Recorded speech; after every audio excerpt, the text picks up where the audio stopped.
Hey everyone, Pierre here. In this quick video, I'm going to show you how you can build one clay table and reuse it over and over again. Let's jump right in. All right, great. So what I want to do is input data here from an outside source. In this case, we're going to be bringing in data from Apollo. And so this is usually the situation I run into, extracting data from Apollo, and I'm having to re-import it into Clay.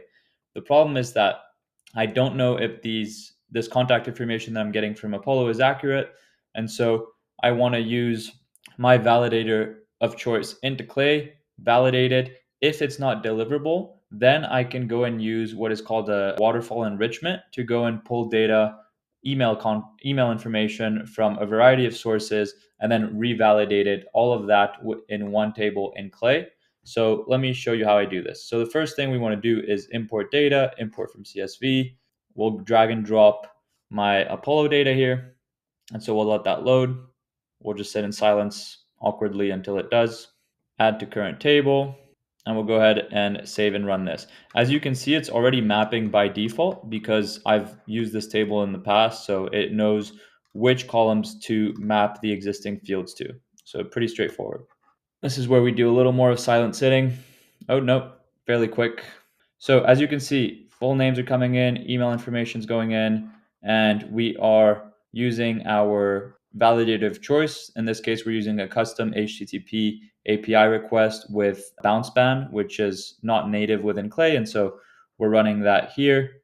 We're able to pull the SMTP information. So in other words, what ESP email sending provider the leads that we want to reach out to are using. So, and here what we see is these three different sources of data that we can also leverage once we are not okay with the output that we got initially, right? So the reason some of these are running and some of these aren't, you'll see run condition not met on a lot of these, is because the result that we got is not deliverable. If I were to go here, there's an error in this row, and so this is running. And so we wouldn't want to run it twice because we don't want to get two sets of emails. We don't want to spend a ton of credits, right? So once we're okay with the first email, then we can rerun our email waterfall and get the second. And so awesome.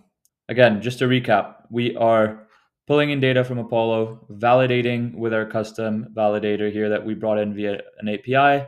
We're able to see which SMTPs the leads that we want to go after are using. Why is this important? Because now we're having to do something called SMTP matching, which essentially means that we are only going to be allocating a certain type of our infrastructure to the recipient based on what infrastructure they're using. So if they're a Microsoft user, we'll be allocating Microsoft inboxes to make sure that we can reach the primary inbox. If they're using Google, we'll do the same with our Google infrastructure. And as we come into 2025, it's going to be increasingly important to follow these best practices. And so, okay, great. So at the end, what we get, right, this table is running live. We're getting the email concatenation. So we're getting the emails not only from my first source, which is Apollo, but also these three different sources. So Lead Magic, Find Email, Prospeo. And we're concatenating all of this data into one column over here. Then we are concatenating the SMTP.